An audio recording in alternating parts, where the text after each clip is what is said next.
Before I pass the gavel, I'd like to tell you it's been an incredible experience serving as your president this year. I'd like to thank, first of all, the AV group over here because they never get recognized, but they made me look really good this week, so thank you.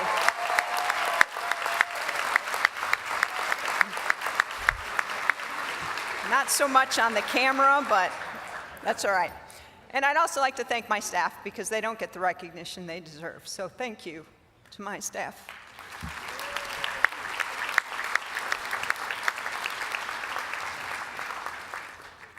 And I want to thank all of you who elected me to serve in this role. I hope I have inspired some of you to become a volunteer within the association or to give back to the association in one way or another. And a final shout out to the 2016 conference program team for an outstanding conference. You guys did great.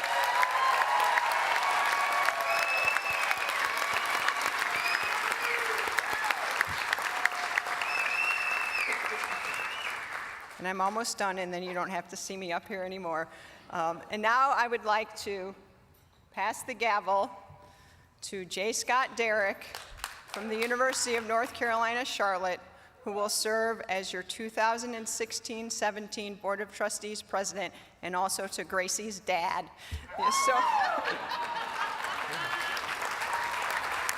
The association is in great hands.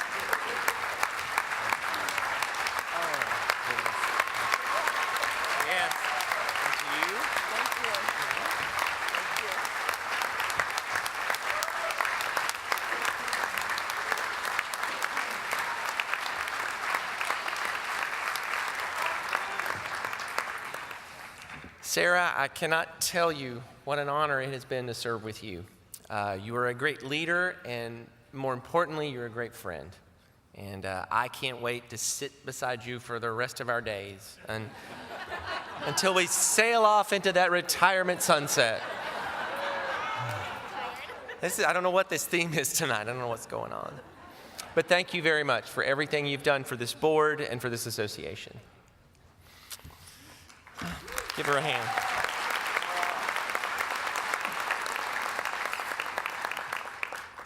So I only have one question for this gathered august body, and that is, ACUI, what have you done? Now don't get me wrong. I am extremely grateful. I am honored. I am humbled at the trust that you have placed in me to be the president of this association over the next year. But do you really know what you've gotten yourself into? You have elected a person who was born and raised in a little town called Irmo. That's I-R-M-O, in the Midlands of what was once rural South Carolina, and whose claim to fame is an annual okra strut.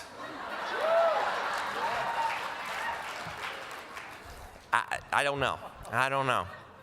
You've also elected a president who thinks that grits should be a food group, who uses y'all just about every other word, and actually considers hee-haw to be an American comedy icon. Sorry. You're also getting a president who believes that music is one of the great foundations in life, that classic country and 80s pop are really the only music worth listening to. Amen, brother. And that the greatest music of all time actually came from the years 1981, 1982. Now, we can argue that all night long, and I'll see you afterwards. We can go into the wee hours with that one. But I really believe that after 1988, I see very little redeeming value in popular music at all. Well, except for Adele and Darius Rucker, and maybe sometimes Lady Gaga. I don't know. The three things in life that annoy me the most. Number one, drivers who come to a stop before they merge onto the interstate. Number two, anyone that tries to engage me in conversation in a public restroom. And number three, the person at my gym who works out on the Stairmaster like this. It's a Stairmaster, people. Come on, you go like this. My goodness. So your new president is also a reformed comic book collector who could not wait as a kid for the time when technology was advanced enough so that Marvel Comics could be made into great movies. Hey, that time is now. And I love every single movie and TV show that Marvel has ever put out, even Iron Man 3 and Agents of S.H.I.E.L.D. Yep. Along those same lines, those of you who know me know this is true. I am a big movie nut who believes that big blockbuster movies should be seen on the big screen in a digital format, and that actually critically acclaimed movies should just not be seen at all. For me, the more explosions, alien invasions, superhero battles, giant tsunamis, and colossal devastation in my movies, the better. One exception, The Notebook. Sorry, gets me every time. Yep. And yes, I'm also the president who moonlights as an auctioneer, and who many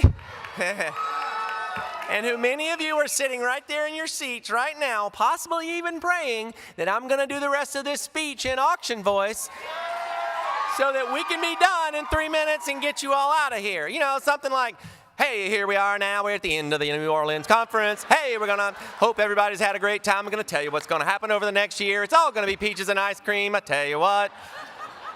That's it. I'm done. See you in Philly. J. Scott, out.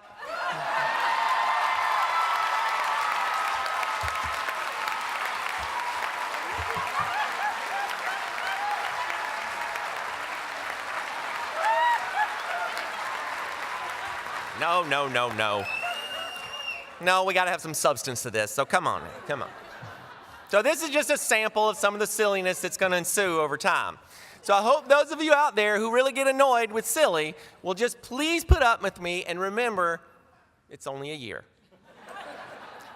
Jeff will be up here next year and you can go with him.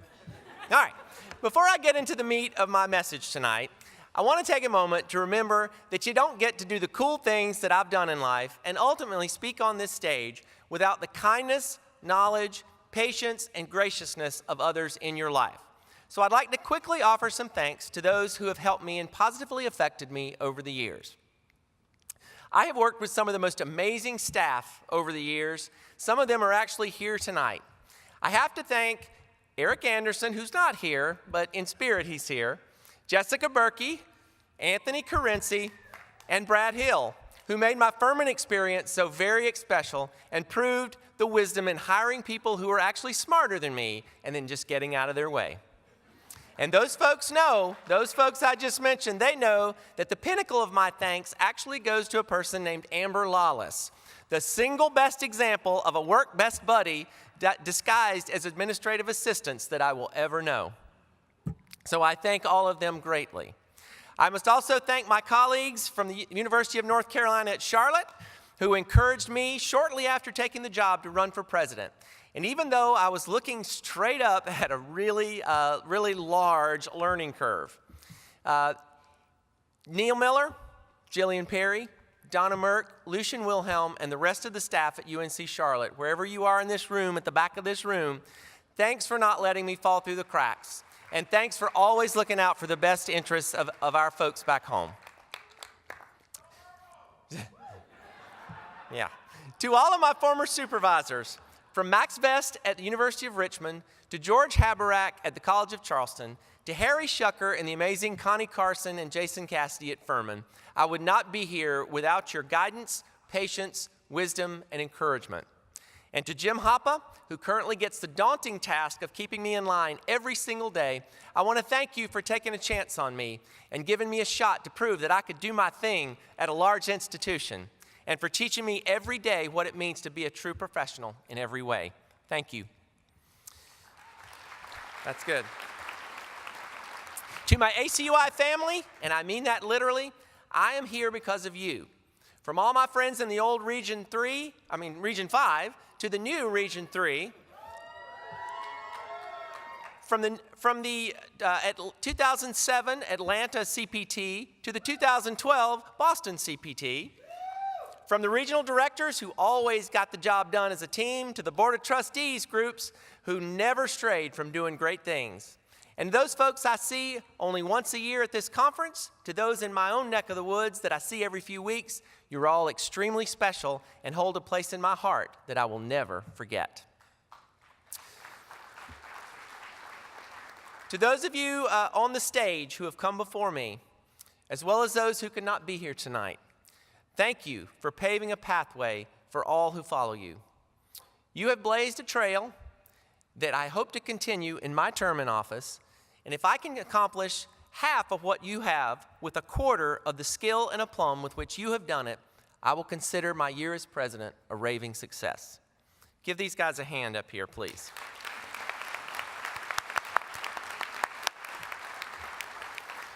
And finally, for the real reason I do what I do, I want to thank my family sitting here in the front, my wife Deborah and my daughter Gracie.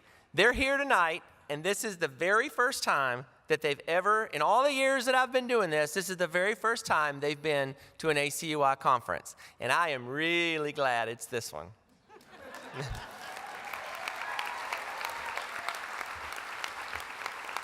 I think if they had not come, I might have a little complex tonight. So these two put up with my quirks. They listen to my bad jokes. They tolerate my steamletting. Yes, folks, I do have steamletting. They embrace my daily routines, and they generally provide more love and laughs than I will ever deserve. I am truly blessed in all aspects of my life, but it starts with these two loves of my life. Please give them a hand because they most surely deserve it.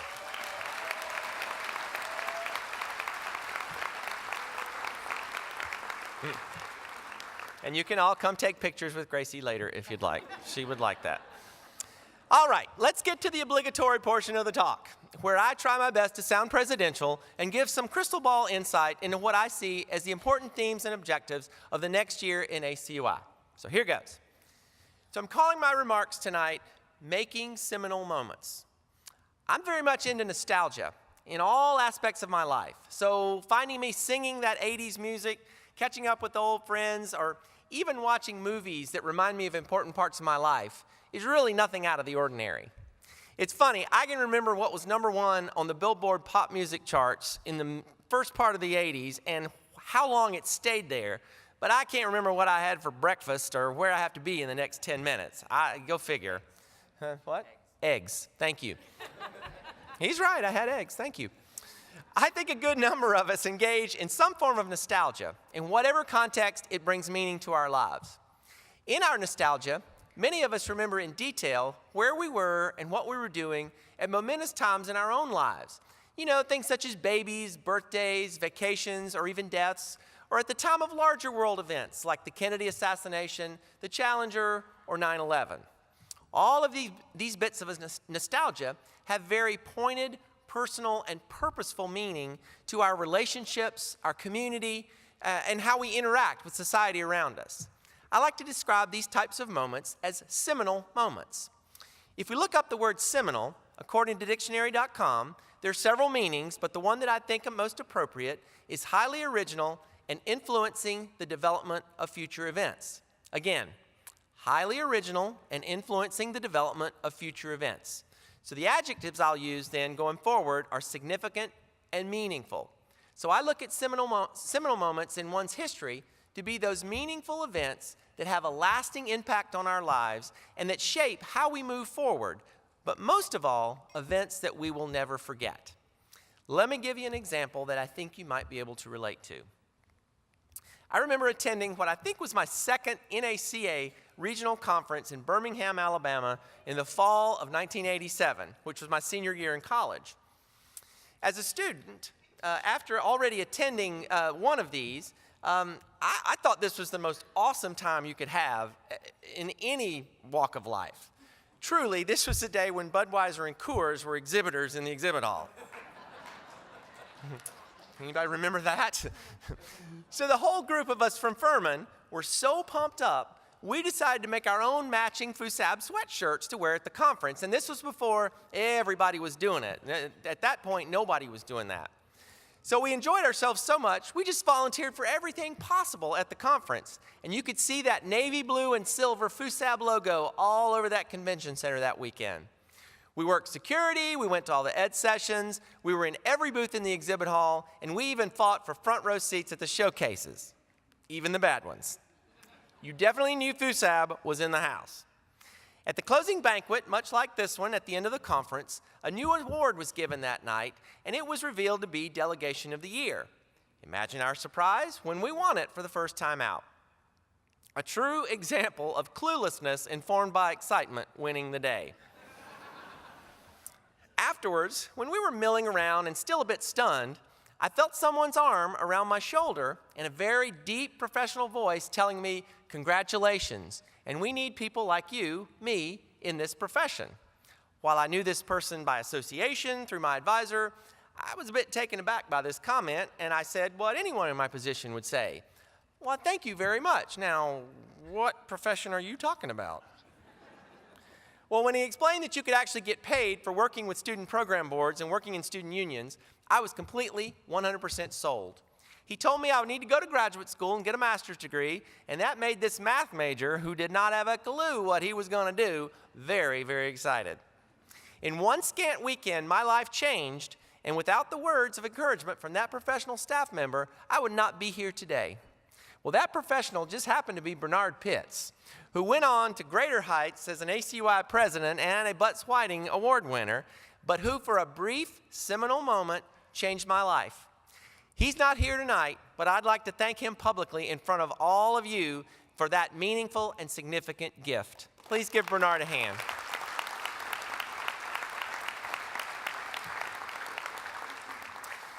So what does this have to do with ACUI and the next year in the life of our association? I think there are many times when we simply let events and important moments happen around us, but I would like to think that we are at a point in ACUI's story that these meaningful and impactful moments will begin to come at a more fast and furious pace.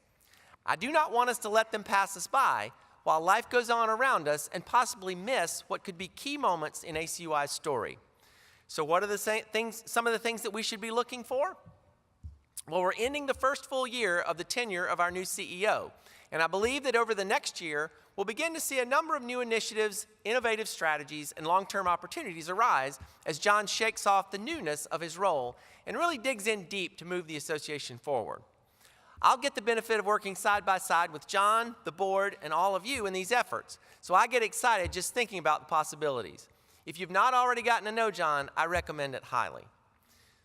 The Future of the Brand Task Force will soon be bringing recommendations to the board and to the membership for the next steps in the association's development, some of which may require us to step outside of our comfortable little boxes and think creatively and courageously if we are to be viable in a higher education environment that evolves on what seems to be a daily basis. I think we all need to be prepared to hear their conclusions, consider their recommendations, and look forward to where this can lead us. I'll talk about change in my first bulletin article next month, but I think the potential for positive change is in the air, and I look forward with great anticipation to the potential of a newly packaged ACUI. The Council for Diversity and Inclusion, which I've had the pleasure to serve on this past year, has spent its initial time digging deeply into our D&I report, but has worked even harder on addressing the issues that arose in that report. The groundbreaking initiatives that this council has taken on are setting the stage, in my opinion, for ACUI to become the industry leader at the associational level in diversity and inclusion. I envision other associations looking to us and taking their cue from the D&I policies, programs, and innovations that we put in place. I believe you'll see so much more from this group in the year to come, and I think you're really going to like what you're going to see. Now, you've heard a lot this weekend about the Education and Research Fund, which we all know as ERF. Sorry, I'm so used to saying ERF, as ERF. This will serve, I believe, a pivotal role in the association's future, as fundraising, development, and long-range planning will be vital in times of shrinking dollars and other resources.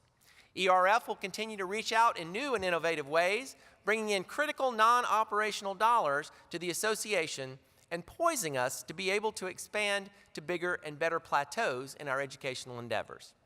I don't have any specifics for you at this point, but know that I will be working closely with ERF and its amazing team to leave no stone unturned when seeking to expand this net. If this were not a presidential speech, I would most certainly right here and now have an auction and give you the chance to donate on the spot.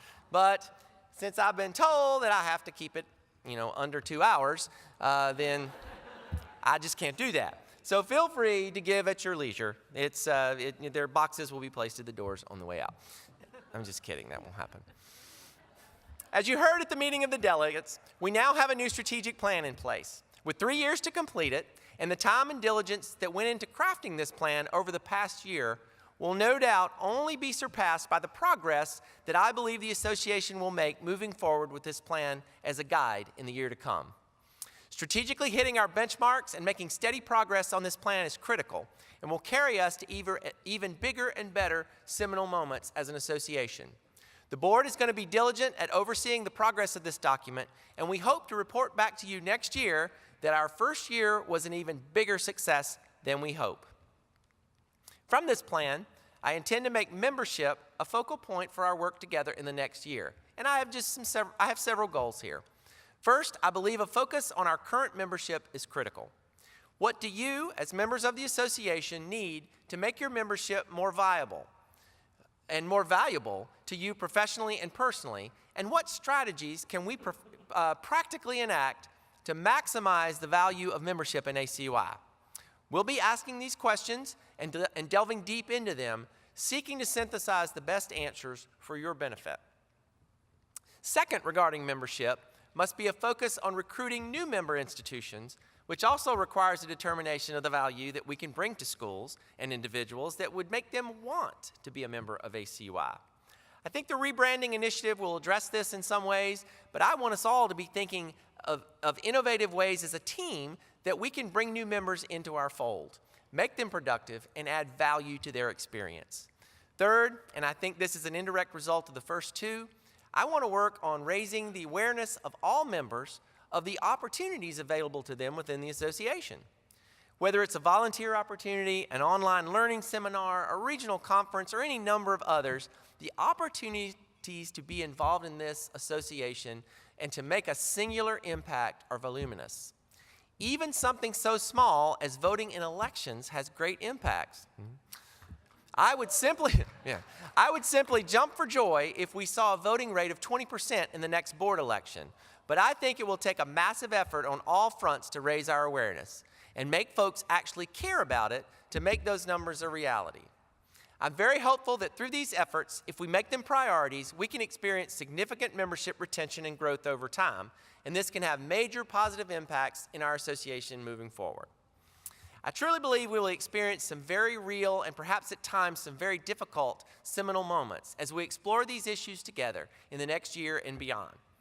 I want us to stand here next year at Jeff Pelletier's time on stage and be able to say, we built this community, we blew past our goals, and we made significant and meaningful accomplishments together.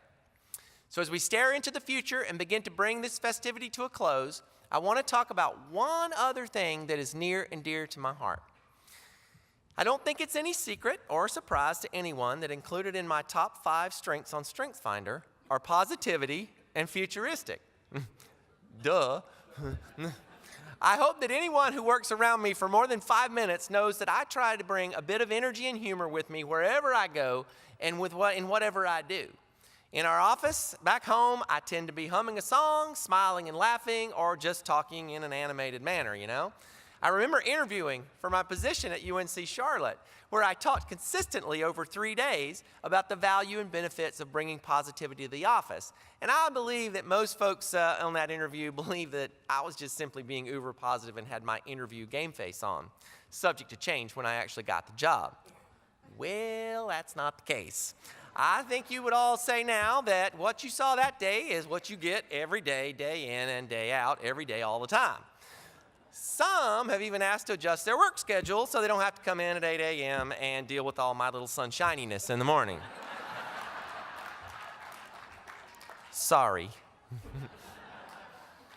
Here's where we get to the J. Scott theory of advising and supervising. I believe that groups and organizations will take on the best qualities of those advisors and leaders if those advisors and leaders are worth a darn. How many of us have been in groups or organizations led by someone who just did not get it? Yeah. Often we think these people actually went to school to figure out how to be a bad supervisor, right? The groups spin their wheels, they have little direction, and generally produce miserable results and miserable employees or members. Anybody ever been a part of one of these? Or possibly a part of one now? Don't raise your hand if you're sitting by your supervisor, please. But let's turn this thought around. What happens when a leader, a supervisor, advisor, or whatever, has 1, 2, 3 really positive qualities, exhibiting leadership or a caring attitude toward the other members of the group? Do you begin to see the group taking on some or all of those characteristics over time? Do you even begin to see new members coming into that group, whether student members of an organization or a new employee on a work team, with some of those traits and adding to the synergy created by the leadership? I know I've seen this happen more than once, and I am always excited and humbled when it's one of the organizations that I lead in which we see it happen. Well, ACUI, I want you to know that my daily goal is to prove worthy of your faith in electing me to this position by striving each and every day to actually be worth a darn, to bring to the association the absolute best qualities I have in me, and to lead with a positive attitude that never wanes and a sense of duty to achieve each and every goal we set. Through this, I hope to be one small part of helping the organization grow and develop in my very short 1-year-long tenure. I want to hear from you, and I want to listen very carefully and actively to you at all times. I want to establish Twitter as my communication device of choice, so just send me a tweet at jscottderrick and add the hashtag that I'm debuting tonight, hashtag ACUideas. There you go. Yeah. I'm looking for ideas, questions, innovations, anything that we can potentially use to everyone's benefit. And I'll be checking in on that platform as regularly as I can. I'm looking for positive solutions here, folks. If it's just a complaint without any corresponding solution, I may not get back to it as quickly. Let's all have our conversations and follow the tenets of civil discourse, perhaps not always agreeing, but always leaving with respect for each other and respect for our individual positions. And by golly, ACUI, let's fill this year with a whole barrel of fun. On that note, if you're ever in a comedic mood or playful moment and want someone who appreciates it just to listen, hashtag it Dean of Fun. Because I have a street sign in my office that says I live on Dean of Fun Lane. And if you have it on a street sign, it must be true, right? I was told a long time ago by someone I respect very much, and I want to share it with you what I was told. Let's remember to always take what we do very, very seriously, but let's never take ourselves too seriously in any way. Please don't confuse my silliness and good humor with being light on substance or depth of devotion, as I can assure you I am filled up for both with ACUI, for ACUI. I can't wait to see what we're going to do together, so let the seminal moments commence. Thank you.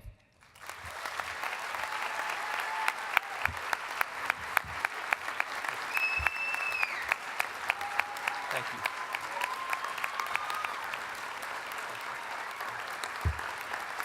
Thank you.